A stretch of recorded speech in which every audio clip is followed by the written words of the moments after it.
Hello friends, welcome you all. आज हम vision IAS के 24 सितंबर वाले डेली करंट अफेयर्स डिस्कस करेंगे। So let's move to our first article. Vice president pushes for attendance at a standing committee meeting. तो basically news इसलिए आई है क्योंकि अभी हाल ही में जो आपका डिपार्टमेंटल रिलेटेड स्टैंडिंग कमिटी है इनको रिकंस्टिट्यूट करी जाएंगी, तो उसके लिए आपका सजेशन मांगा गया है। और बेसिकली सजेशन ये होगा कि जो मेंबर्स होंगे जिन्हें नॉमिनेट किए जाएंगे उनको उनके इंटरेस्ट के आधार पर नॉमिनेट किया जाए। पार्टिसिपेशन जिस कमिटीज में वो करते हैं उसके आधार पर उनको नॉमिनेट किया जाए as per the meetings which was held last year. और आपको ही पता है there is 24 departmental related standing committees and ये जो आपका DRSCs हैं ये पार्लियामेंट ही कंस्टिट्यूट करती हैं, जो तीन महत्वपूर्ण फंक्शंस को परफॉर्म करती है। पहला, बिल्स को एग्जामिन किया जाता है which is refer to them and select specific topics related to the ministry, यानी कि जो भी मिनिस्ट्रीज हैं उनसे रिलेटेड जो मैटर्स होंगे उनके टॉपिक्स को सेलेक्ट किया जाता है और इन्हें एग्जामिन किया जाता है, उनके इम्प्लीमेंटेशन को एग्जामिन किया जाता है। एंड जो तीसरा है आपका वो है आपका बजटरी आउटलेज जो दिए जाते हैं डिपार्टमेंट को, है ना, उन बजटरी आउटलेज को भी एग्जामिन किया जाता है कि जैसे फॉर एग्जांपल किसी को एक्स करोड़ रुपीज दी गई तो वो रुपीज प्रॉपरली खर्च की गई या नहीं की गई, है ना। तो ये बातें आपका एग्जामिन करता है departmental standing committees. And out of 24 DRSC 8 जो आपके हैं वो राज्यसभा के अंतर्गत कार्य करते हैं एंड 16 जो है आपके लोकसभा के अंतर्गत कार्य करते हैं। एंड ये काफी इंपॉर्टेंट है प्रीलिम्स के लिए भी, है ना, क्योंकि बार बार ये देखा गया है कि पार्लियामेंट्री कमेटी से क्वेश्चंस आते ही आते। तो ये जो आपके डिपार्टमेंटल रिलेटेड स्टैंडिंग कमिटीज है, हर एक DRSC में आपका टोटल 31 मेंबर्स होता है, जिसमें से 10 राज्यसभा से होते हैं और 21 फ्रॉम लोकसभा, ठीक है। एंड ये काफी इंपॉर्टेंट है। मिनिस्टर जो है आपका वो मेंबर नहीं रहेंगे। आप लॉजिक यहाँ लगा सकते हो कि मिनिस्टर को अगर मेंबर बना दिया जाएगा तो डिस्क्रिपेंसीज आ सकती है ना, क्योंकि जो मिनिस्टर होगा वही मेंबर बन जाएंगे, तो जो निगरानी रखी जाएंगी या फिर आपका जो मॉनिटरिंग की जाएंगी वो कहीं ना कहीं बाइस्ड हो सकता है। So a minister shall not be a member of any committee, और जो मेंबर है कमिटी के shall hold office for a term not exceeding 1 year. तो 1 ईयर का आपका टर्म रहता है। लेकिन कुछ इश्यूज भी है। क्या इश्यूज है? पहली बात तो ये कि लो अटेंडेंस देखने को मिला है एमपीज का। Only 16 member of Rajya Sabha attended all the scheduled 361 meetings held in 2020। तो आप देख सकते हो 2020 में 361 मीटिंग्स को शेड्यूल करी गई थी और उसमें से आपका राज्यसभा के 16 मेंबर्स ही ने अटेंड किया। एंड 1 ईयर टेन्योर इनसफिशिएंट है एमपीज के लिए to gain expertise in the subject area. And transparency को भी लेकर कहीं ना कहीं सवाल उठते रहते हैं।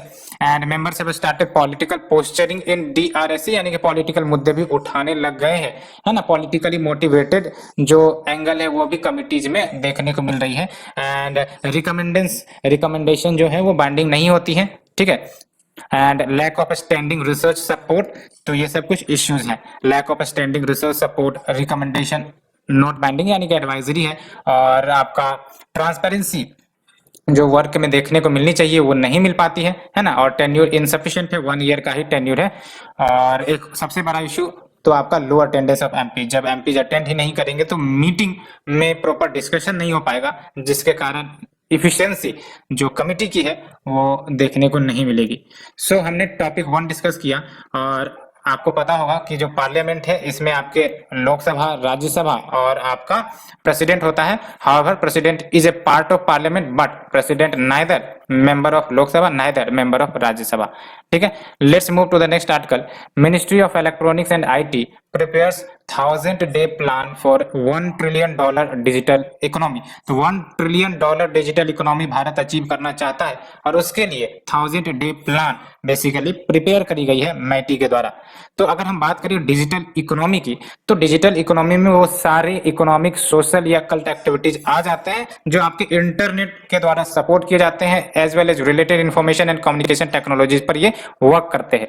एंड इंडिया की जो डिजिटल इकोनॉमी है वो आपका 18 से 23% कंट्रीब्यूट कर सकती है ओवरऑल इकोनॉमिक एक्टिविटी में बाय 2025, क्योंकि आप समझ सकते हो पोटेंशियल काफी ज्यादा है इंडिया में डिजिटल इकोनॉमी को लेकर, डिजिटाइजेशन को लेकर। एंड आप देख लो more than half the potential वो आपका new and emerging digital ecosystem से आएगा।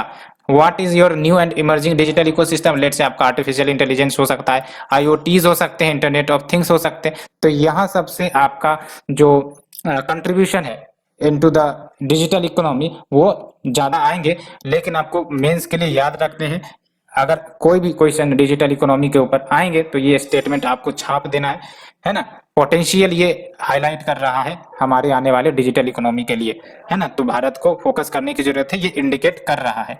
क्या की फोकस एरियाज रहेंगी आप देख लो, तो कोहेरेंस लाया जाएगा into the digital governance by focusing on empowerment of the people, यानी people empowerment via coherent apps and website from government departments and ministries and simple and world class laws, ये काफी important है ना। Simple and world class laws so that जो tech, social media and cyber space उनको govern कर सके, ठीक है, और जो डिजिटल चैलेंजेस है उसको डील कर सके, अलोंग विथ डिजिटल अपॉर्चुनिटीज को भी यूटिलाइज किया जा सके।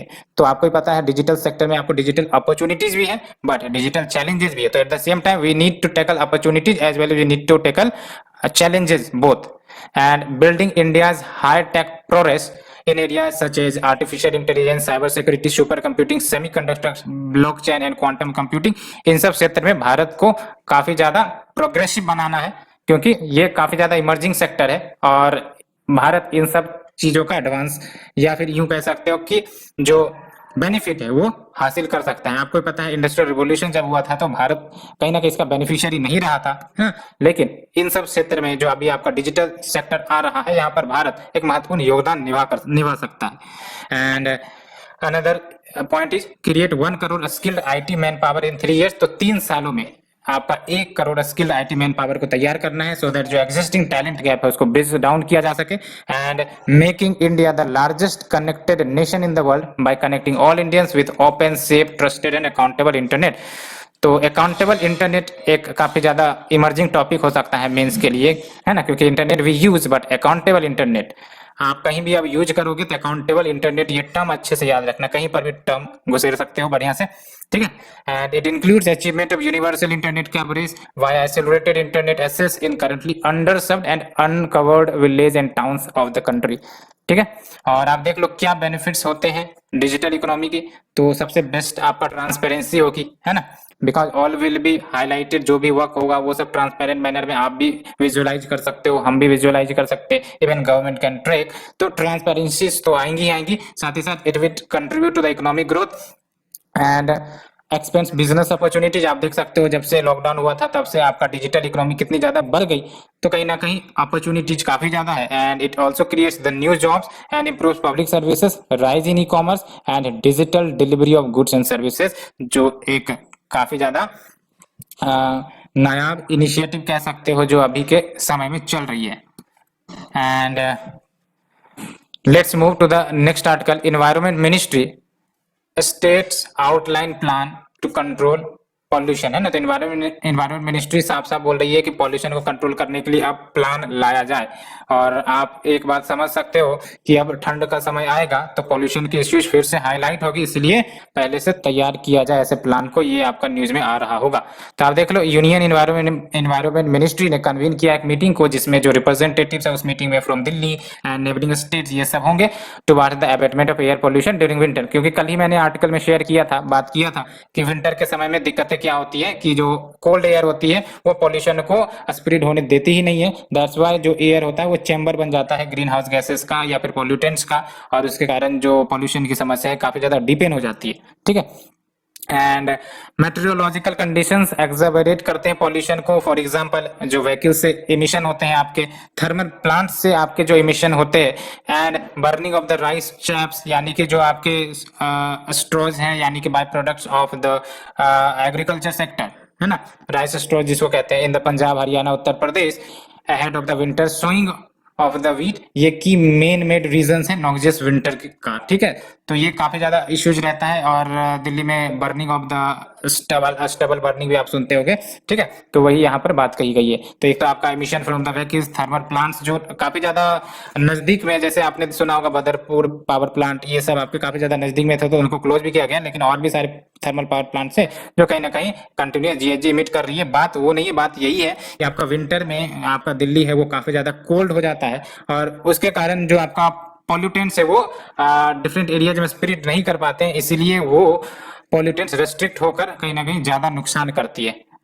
पॉल्यूशन तो गर्मी के सीजन में भी रहता है, बट वो स्प्रेड हो जाती है इन द एटमॉस्फेयर, इसलिए उतना ज्यादा कंसर्निंग नहीं होता। लेकिन विंटर में आपको ही पता है वो कंसर्निंग इसलिए बिकॉज जो विंड है वो वहाँ पे स्टक डाउन हो जाती है, जिसके कारण पॉल्यूटेंट्स आपके स्प्रेड नहीं हो पाते। और 6 कॉमन एयर पॉल्यूटेंट्स क्या क्या है देख लो, carbon monoxide, lead, nitrogen oxides, ground level ozone, particulate matter and sulphur oxide. अब बात करते हैं क्या क्या स्टेप्स लिए जा रहे हैं towards abatement of air pollution. तो वी हैव द CAQM यानी कि commission for air quality management in the national capital region and the adjoining areas. ये पास की गई, पहले तो ये आपका एक्ट के माध्यम से नहीं लाया गया था, लेकिन अभी हाल फिलहाल में आपका CAQM को एक्ट के माध्यम से लाया गया है। पार्लियामेंट ने बेसिकली बेखूबी एक्ट पास करके इसे लाई है to monitor and manage the air quality. And 5 से 10% बायोमास फ्यूल्स इसको मैंडेटरली यूटिलाइज करनी है थर्मल पावर प्लांट्स में इन द NCR रीजन। उससे होगा क्या कि जो आपके पराली हैं, बाय प्रोडक्ट्स जिसको कहते हैं, by products of the agriculture residue, है ना, वो आपका यूज हो सकेगा और उसको डायरेक्टली बर्न नहीं किया जा सकेगा फील्ड में। उसके कारण आपका पॉल्यूशन एबेटमेंट हो सकती है अगर लिमिटेड वे में, ठीक है। एंड इससे आपका इनकम ऑफ फार्मर्स में भी बढ़ोतरी दिख सकती है, because here it is mandatorily to be utilize by the thermal power plant, but share काफी लिमिटेड है, 5 से 10% ओनली।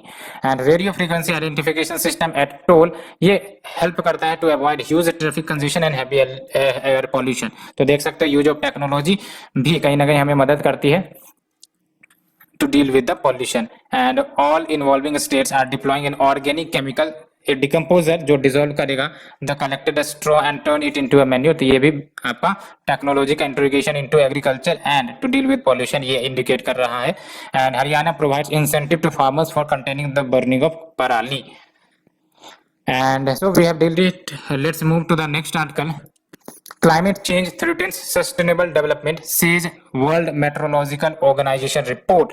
तो डेफिनेटली क्लाइमेट चेंज के कहाँ कहाँ इम्पैक्ट नहीं हो रहे हैं ये कह पाना मुश्किल है। अब धीरे धीरे जैसे जैसे आपका टेक्नोलॉजी में डेवलपमेंट हो रहा है, तो जो रियलिटी है क्लाइमेट चेंज इम्पैक्ट की वो भी सामने नजर आ रही है। एंड अगर हम बात करें WMO ने जो ये रिपोर्ट में कहा है, तो WMO स्टडीड 7 क्लाइमेट इंडिकेटर जिसमें CO2 concentrations, temperature, ocean acidification and heat, sea ice extent, इन सब को स्टडी किया है while preparing the report. And each indicator significant threat मालूम पड़ रहा है SDG गोल्स के लिए। कैसे? बिकॉज कहीं ना कहीं ये सारे के सारे इंडिकेटर्स इम्पैक्ट कर रहे हैं फूड सिक्योरिटी को, पॉवर्टी को लंबे समय तक एक्सटेंड करने में कहीं ना कहीं योगदान कर रहे हैं। जेंडर इनइक्वालिटी भी कहीं ना कहीं रेज हो रही है, कंफ्लिक्ट एंड इंडेंजरिंग इंफ्रास्ट्रक्चर, है ना, that's why we are moving to resilient infrastructure. And terrestrial and marine ecosystem को तो प्रभावित कर ही रही है, ठीक है। एंड क्या की हाईलाइट है देख लो, जो CO2 राइज हो रहा है इन द वाटर, इसके कारण ओशियन एसिडिफिकेशन। कैसे? बिकॉज आपको पता है ओशियन वाटर आपका हीट को एब्जॉर्ब करती है ना, तो जैसे ही वो CO2 को एब्जॉर्ब करते हैं और आपका CO2 में होता है कार्बन एंड आपका वाटर, जब कार्बन और वाटर रिएक्ट करते हैं तो कार्बोनिक एसिड बनाते हैं, तो इसके कारण आपका एसिडिफिकेशन होता है ओशियन का, और इसके कारण आपका जो pH है जिससे हम एसिडिटी मापते हैं वो घटती है, और pH घटने से आपकी एसिडिटी जो है ओशियंस की बढ़ती है, ठीक है। तो आप देख सकते हो rising CO2 in water causes ocean acidification, और ये डायरेक्टली अफेक्ट कर रही है SDG इंडिकेटर 14 को and indirectly affecting others. And आप देख लो 1 क्वार्टर ऑफ CO2 इमिशन, यानी कि अगर 1 क्वार्टर CO2 इमिशंस बेसिकली, यानी कि अगर 100% CO2 इमिशन किया जाता है तो उसमें से आपका जो 25% है 1 क्वार्टर आपका एब्जॉर्ब कर लिए जाते हैं ओशियन के द्वारा, और वो इनडायरेक्टली डायरेक्टली ओशियन एसिडिटी को बढ़ाता है। And as sea level rises, कैसे सी लेवल राइज होंगी? तो जैसे टेम्परेचर बढ़ेगा ओशियन का या फिर ग्लोबल लेवल का, तो आपका जो ग्लेशियर सब है वो सब मेल्ट करने लग जाएंगे, उसके कारण क्या होगा? सी लेवल राइज होगा। तो as the sea level rises extreme events and coastal flooding ये तो आएंगे ही आएंगे, है ना। तो ये भी कहीं ना कहीं पोज रिस्क करता है to the homes, businesses and communities, जो आपका SDG गोल 11 में कही गई है, तो कहीं ना कहीं SDG गोल 11 को भी ये प्रभावित करेगा। And direct health risk associated with increase exposure, है ना, high level of atmospheric CO2 और वो सब जाएंगे तो रिस्पिरेटरी प्रॉब्लम, तो फिर SDG गोल 3 को भी अफेक्ट कर रहा है। तो क्या रिकमेंडेशन कर रहे हैं ये? तो कार्बन एमिशन को रिड्यूस करना होगा, ये most effective and necessary climate related actions होंगी to achieve the SDG goals, as CO2 concentrations global climate change को ड्राइव करने में योगदान करती हैं। And report calls for greater international collaboration which is essential for achieving SDG as well as जो हमने Paris climate agreement के तहत टारगेट रखा था to limit the global warming to less than 2 degree C और even 1.5 degree C by the end of this century that is 21st 100। तो ये target को भी अचीव करने के लिए हमें ग्रेटर इंटरनेशनल कोलैबोरेशन की जरूरत है। दैट्स वाई बहुत सारे क्लाइमेट रिलेटेड एग्रीमेंट आते हैं, पर दिक्कत ये यही है कि वो एग्रीमेंट फुल्ली इंप्लीमेंट नहीं हो पाते। आप पेरिस क्लाइमेट एग्रीमेंट को देख लो या फिर हिस्टोरिकली कोई भी क्लाइमेट रिलेटेड एग्रीमेंट हुए हैं, उन पर कहीं ना कहीं काम कम हुए हैं, बातें ज्यादा हुई है। सो आप यहाँ पर देख लो जो CO2 ओशियन एसिडिफिकेशन, ये सब आपके पैरामीटर जो लिए गए थे टू मेक द रिपोर्ट। तो CO2 ocean acidification, temperature, ocean heat content, sea ice, glacier, mass balance, sea level. And देख लो SDG गोल्स, आपको पता है 17 SDG गोल्स हैं टोटल, जिसमें पहला है आपका नो पॉवर्टी, दूसरा जीरो हंगर, तीसरा आपका गुड हेल्थ एंड वेलबींग। और मतलब किस किस को ये अफेक्ट करेगा वो दिया गया है टोटल। तो SDG गोल 1 को अफेक्ट करेगा, SDG goal 2, SDG goal 3, SDG goal 5 which talks about gender equality, SDG goal 6 which calls about clean water and sanitation, SDG 7 which calls about affordable and clean energy, SDG 8 which talks about decent work and economic growth, SDG 9 which talks about industry, innovation and infrastructure, SDG 10 which talks about reduced inequalities, and SDG 11, SDG 13 which talks about climate action, SDG 14 which talks about life below water, SDG 15 which talks about life on land, and SDG 16 which talks about peace, justice and strong institutions। तो ये हमने देखा various SDG को, जिसका impact कहीं ना कहीं जिस पर इम्पैक्ट होने वाली है अगर आपका ग्लोबल क्लाइमेट चेंज को रोका ना गया तो। और let's move to the next article, no caste census conscious policy decision, government ने सुप्रीम कोर्ट को कहा है। तो centre in response to the player court को कहा है कि caste wise enumeration in the census वो छोड़ दी गई है, गिवन अप कर दी गई है as a matter of policy from 1951 onward. And इसीलिए जो कास्ट सेंसस है other than SC and ST वो आपका इनमरेट नहीं किए जाते हैं किसी भी सेंसस में सिंस 1951 टिल टुडे, है ना। तो 1951 के बाद से एक्सेप्ट आपका SC and ST caste census, other caste census नहीं किए जाते हैं। And other reasons for not carrying the caste census, तो और अन्य क्या रीजंस बताए जाते हैं why they are not carrying the caste census. तो पहली बात तो ये कि जो कास्ट सेंसस है OBC की वो एडमिनिस्ट्रेटिवली डिफिकल्ट होगा और काफी कॉम्प्लेक्स होगा, क्योंकि आप देख लो analysis of OBC data collected by socio economic and caste census 2011, ये साफ साफ रिफ्लेक्ट करता है कि जो कास्ट इनमरेशन है वो फ्रॉड यानी कि मिस्टेक से भरे पड़े हैं एंड इनएक्यूरेसी से भरे पड़े हैं, इसलिए रियल लेवल नहीं है। और जब डाटा रियल लेवल नहीं है तो फिर भरोसा नहीं कर सकते, और भरोसा नहीं कर सकते फिर why do we need to calculate the caste census. And unlike the Supreme Court and unlike the SC and ST list which are exclusively central subject, there are multiple state and union territory list of OBC। ये तो आप observe करते होंगे कि state का OBC list निकलता है और आपका जो सेंटर का है उसका भी आपका OBC लिस्ट निकलता है। And according to the centre population census is not the ideal instrument for collecting the details on caste, and जो ऑपरेशनल डिफिकल्टीज है वो बहुत ही ज्यादा है, इसलिए ग्रेव डेंजर है कि वो बेसिक इंटीग्रिटी जो कास्ट या सेंसस डाटा की वो कंप्रोमाइज कर सकती है ना। तो there is a grave danger की जो बेसिक इंटीग्रिटी है सेंसस डाटा की जो कैलकुलेट किए जाएंगे वाया द पॉपुलेशन सेंसस वो कंप्रोमाइज हो सकती है, इसलिए दोनों को साथ नहीं किया जाता है ना। पॉपुलेशन सेंसस और कास्ट सेंसस को एक साथ नहीं किए जाते बिकॉज इट कैन इन्फ्लुएंस या फिर रॉन्ग इन्फॉर्मेशन आ सकते हैं, that's why. And administrative incapacity as the enumerators, यानी कि जो डाटा कलेक्ट करते हैं mostly drawn from a pool of school teachers and do not have means to verify the authenticity of information. तो administrative incapacity भी है and inadequate knowledge of sub caste. तो ये हमने देखा। Let's move to the next article. Around 66% children below 2 years don't get nutritious diet, ये आपका UNICEF ने कहा है। तो ये सब स्टेटमेंट आप मेंस के लिए डायरेक्टली लिख सकते हो, ऐसे ऐसे रिपोर्ट को आप बेसिकली एक पेज में आप लिख सकते हो, क्योंकि ये सब इंफॉर्मेशन आपको एक जगह रहे तो आप डेफिनेटली इसे यूज कर सकते हो। तो देख लो 66% चिल्ड्रेन, है ना, यानी कि 2/3 ऑफ चिल्ड्रेन बिलो 2 years इनको न्यूट्रिशियस डाइट नहीं मिल पाती है।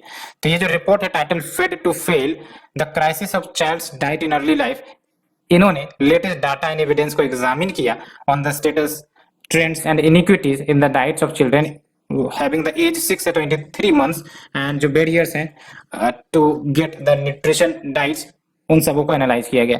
और जो एनालिसिस है इन्होंने डाटा यूज किया है from the UNICEF global database on infant and young children feeding. क्या की हाईलाइट रही है तो देख लो 2 in every 3 यानी कि 2/3 जो चाइल्ड हैं between the age of 6 month and 2 years ये न्यूट्रियस डाइट नहीं ले पाते हैं which is needed for their healthy growth. And more than half of all children with wasting are younger than 2 years of age. Wasting की बात करते हैं तो इसका मतलब एक तो स्टंटिंग होता है, एक वेस्टिंग होता है ना। स्टंटिंग और वेस्टिंग ये सब आपके माल न्यूट्रिशन के कारण होते हैं। व्हेन वी से स्टंटिंग यानी कि आपका लो हाइट विथ एज, और वेस्टिंग का मतलब होता है low weight age per the age, है ना। एंड जो आपके ड्राइवर्स है पुअर डाइट्स के for world's youngest children inequality, यानी कि क्या कारण है why there is a poor diet, तो inequality, globalisation, urbanisation, conflict and the socio economic cost of the कोविड-19 पैंडेमिक। तो देख लो कोविड-19 पैंडेमिक का भी योगदान कहीं ना कहीं रहा है जिसके कारण आपका चाइल्ड जो है वो न्यूट्रिशियस डाइट नहीं ले पा रहे हैं। अलोंग विद जो अदर है inequality, globalisation, urbanisation, children in rural areas, poorer households and disadvantaged regions within countries have the least diverse diets। तो वो तो है ही, जब ये कंट्री पुअर है तो इनके पास कहीं ना कहीं लाइवलीहुड की जो कमी है वो कमी कहीं ना कहीं वो डाइट में रिफ्लेक्ट होती है। And no country has a comprehensive set of policies, legal measures and programmes to improve the young child diets. And क्या की रिकमेंडेशंस बताई गई हैं तो अवेलेबिलिटी एंड अफोर्डेबिलिटी, सबसे पहले बात तो यही होगी कि अवेलेबिलिटी बढ़ाई जाए, अफोर्डेबिलिटी बढ़ाई जाए न्यूट्रियस फूड्स की। एंड जो हार्मफुल मार्केटिंग प्रैक्टिसेस है which targets the children and families, इसको खत्म किया जाए। And implement the national standards and legislation to protect young children from unhealthy processed food and drink. And जो की टर्म्स हमने अभी डिस्कस किए थे, अंडर न्यूरिशमेंट का मतलब क्या हुआ कि share of population having insufficient calories intake, है ना। तो जो कैलोरीज इनटेक उनको रिक्वायर्ड है उससे कम अगर वो ले रहे हैं, this means undernourishment. When we talk about child wasting, इसका मतलब share of children under age 5 who have low weight for their height, है ना। तो चाइल्ड वेस्टिंग मतलब low weight for their height, ठीक है। तो चाइल्ड वेस्टिंग में आपको याद रखना है low weight for their height. And when we talk about child stunting यानी कि low height for their age, है ना। उनका जो एज है उस एज के अनुसार जो उनकी हाइट होनी चाहिए वो हाइट अगर नहीं है, उससे कम है, तो चाइल्ड स्टंटिंग, है ना। And child mortality is the mortality rate of children under 5। तो की टर्म्स हमने डिस्कस कर लिया। Let's move to the shorter news. PM CARES fund के बारे में फिर से न्यूज आई है। तो सेंटर ने इन्फॉर्म किया है दिल्ली हाई कोर्ट को कि जो पीएम केयर्स फंड है which is a charitable trust, ये आपका गवर्नमेंट फंड नहीं है, और जो अमाउंट कलेक्ट होते हैं इसमें ये कंसोलिडेटेड फंड ऑफ इंडिया में नहीं जाते। और ये बेसिकली मेड किया गया in response to a petition seeking the PM CARES fund to be declared as state, है ना। तो यही बात आई थी न्यूज में, बिकॉज जो पीएम केयर्स फंड है उनको स्टेट के रूप में डिक्लेयर किया जाए जो आपका आर्टिकल 12 के अनुसार होगा, है ना। आर्टिकल 12 में स्टेट का परिभाषा दी जाती है कि कौन कौन से स्टेट्स होंगे। For example legislative bodies, your parliament, your state legislative bodies, है ना, ये सब आपके स्टेट है along with other bodies. And the prime minister आपका चेयरपर्सन है, ex officio chairperson of PM CARES fund, and minister of defence, home affairs minister, minister of finance, ये तीन जो है अलोंग विद पीएम आपके एक्स ऑफिशियो ट्रस्टीज हैं fund के, हैं। तो एक्स ऑफिशियो ट्रस्टी की बात करी जाएंगी MHA, minister of finance and आपका मिनिस्टर ऑफ डिफेंस, और जो एक्स ऑफिशियो चेयरमैन आपके पीएम साहब है। नेक्स्ट जो है chartered institute of procurement and supply award. तो देख लो गवर्नमेंट ई मार्केट प्लेस, तो बेसिकली ई मार्केट प्लेस यानी कि मार्केट प्लेस होगा आपका विच विल बी डिजिटल, जहां पर आपके प्रोक्यूरमेंट करी जाती है, ठीक है। तो government e market place which is a public procurement platform bags prestigious CIPS excellence in procurement award 2021 in the best use of digital technology category. तो CIPS award basically one of the leading recognition है around the procurement globally, and ये London based global NPO यानी कि not for profit organisation है जिन्होंने ये award दिया है। Next is your arms act exemption to Kodava. तो जो एग्जामिशन है यानी कि आर्म्स एक्ट एग्जामिशन, ये आपका 1963 से ही दी जा रही है और ये 2029 तक एक्सटेंड कर दी गई है, और ये अपहेल्ड भी की गई है कर्नाटका हाई कोर्ट के द्वारा। एंड 1963 में सेंटर ने इश्यू किया था नोटिफिकेशन के माध्यम से, जिसके तहत एग्जेम्प्ट कर दी गई थी every person of the Coorg race and every jamma land tenure holder in the Coorg, वो इंडियन आर्म्स एक्ट के बेसिकली प्रोविजन के अंतर्गत नहीं आएंगे, है ना, एग्जामिशन दी गई थी। तो स्पेशल प्रिविलेज पहली बार फर्स्ट ग्रांट करी गई थी कोडावाज को by the British in recognition of their martial traditions. क्यों ये एक्सेप्शन दी गई है? Because of the martial traditions. And Kodavas की बात करें तो इथनो लिंग्विस्टिक ट्राइब है, स्मॉल मार्शियल कम्युनिटी है कोडागु डिस्ट्रिक्ट ऑफ कर्नाटका में, एंड इनका rituals around guns and weapons like swords. Next is your personality news, madam Bhikaiji Cama, और इनका पीरियड देख लो आप 1861 से 1936, और ये इंडियन पॉलिटिकल एक्टिविस्ट रही हैं। सबसे इंपॉर्टेंट बात, वोमेन राइट्स के स्टंच एडवोकेटर रही हैं, और इन्होंने पब्लिक ओपिनियन को मोबिलाइज किया against the British rule in India, especially among the exploited Indians. And unique distinction madam Bhikaiji Cama के क्रेडिट में जाती है वो ये कि इन्होंने first version of Indian national flag को अनफर्ल किया था, which is a tricolour of green, saffron and red stripe. कहां पर? इंटरनेशनल सोशलिस्ट कांग्रेस जो स्टुटगार्ट जर्मनी 1907 में हुआ था। 1907 एक और इंपॉर्टेंट है, सूरत स्प्लिट किसने प्रेसाइड किया था? आप बताओ। She help Lala Hardayal launch his revolutionary paper Vande Mataram, है ना। And influenced by Christabel Pankhurst and the suffragette movement, Bhikaji Cama was vehement in her support for gender equality basically, है ना। तो a staunch supporter of gender equality आप कह सकते हो। and Ramdhari Singh Dinkar is the next person that we need to understand। और 1908 से 1974 इनका पीरियड रहा है most significant, one of the most significant modern Hindi poet, आप भी जानते हो। और इनको राष्ट्र कवि का दर्जा दिया गया है, national poet, on account of his inspiring patriotic composition in the days before Indian independence. और ये मोस्टली वीर रसा में वर्क करते थे और the brave mode, and he used to call himself bad Gandhian because he supported the feeling of indignation and revenge among the youth। And ये 3 बार राज्यसभा में चुने जा चुके हैं and also won Padma Bhushan award. Next is the location in news, Philippines. तो Philippines आपको भी पता है साउथ ईस्ट एशियन नेशन है, यहाँ पर आपके फिलीपींस है, ठीक है, ये आपका फिलीपींस है। और ये बेसिकली ये है आपके फिलीपींस, और ये आपका इंडोनेशिया है बेसिकली, और ये फिलीपींस यहाँ पर है, ठीक है। तो रिसेंटली एपो आइलैंड देख लो फिलीपींस में, ये है ना, एपो आइलैंड ऑफ फिलीपींस, ये फर्स्ट जीरो वेस्ट आइलैंड बन चुका है जहां पर 100% रिंसिंग एंड ड्राइंग आउट कर दी गई है अपने प्लास्टिक बोतल्स की जो वहां मिलती है, या फिर फूड कैंस की, या फिर अदर रिसाइकलेबल आइटम्स की, बिफोर डिस्कार्डिंग देम, है ना। तो उनको डिस्कार्ड करने से पहले इनकी 100% रिंसिंग और ड्राइंग कर दी जाती है। एंड फिलीपींस की न्यूज की बात करें तो ये कैपिटल मनीला है, और ये आइलैंड नेशन है, 7000 आइलैंड्स इनके पास है। And it lies east of the South China Sea, है ना, साउथ चाइना सी आपका इधर है, और यहाँ पर आपका ईस्ट में फिलीपीन आइलैंड है, ठीक है। And west of the Philippine Sea and western Pacific Ocean. And island nation shares maritime boundary with Malaysia, Indonesia, Vietnam, Taiwan, China, Japan, Palau. And Mount Apo highest peak है, and Cagayan river longest river है आपका Philippines में। Next is your Parshuram Kund Arunachal Pradesh में। तो recently development of Parshuram Kund ये sanction की गई है under the pilgrimage rejuvenation and spiritual heritage एगुमेंटेशन, यानी कि प्रसाद स्कीम के तहत आपका परशुराम कुंड को आपका सैंक्शन करी गई कि इनका डेवलपमेंट हो। तो when we talk about PRASAD scheme, तो ये मिनिस्ट्री ऑफ टूरिज्म की स्कीम है, 2014-15 में लॉन्च करी गई थी for integrated development of identified pilgrimage and heritage destination. For example अभी परशुराम कुंड को आइडेंटिफाई किया गया है, तो इनको डेवलप किया जाएगा as a pilgrimage site and heritage destination. और ये आपका परशुराम कुंड सिचुएटेड है एट द तेलुशती या फिर Telung area of Mishmi plateau in the lower reaches of the Lohit river in the Lohit district. Parshuram Kund sacred पवित्र पॉन्ड है एंड हिंदू पिलग्रिमेज सेंटर है, and it falls within the Kamlang reserve forest and famous Parshuram mela celebrate किए जाते हैं in the reason on Makar Sankranti, ठीक है। तो friends ये थी हमारी आज की डिस्कशन, होप आप लोगों को पसंद आई होगी। अगर पसंद आ रही है तो प्लीज लाइक शेयर सब्सक्राइब जरूर करें। Thank you friends, thank you very much.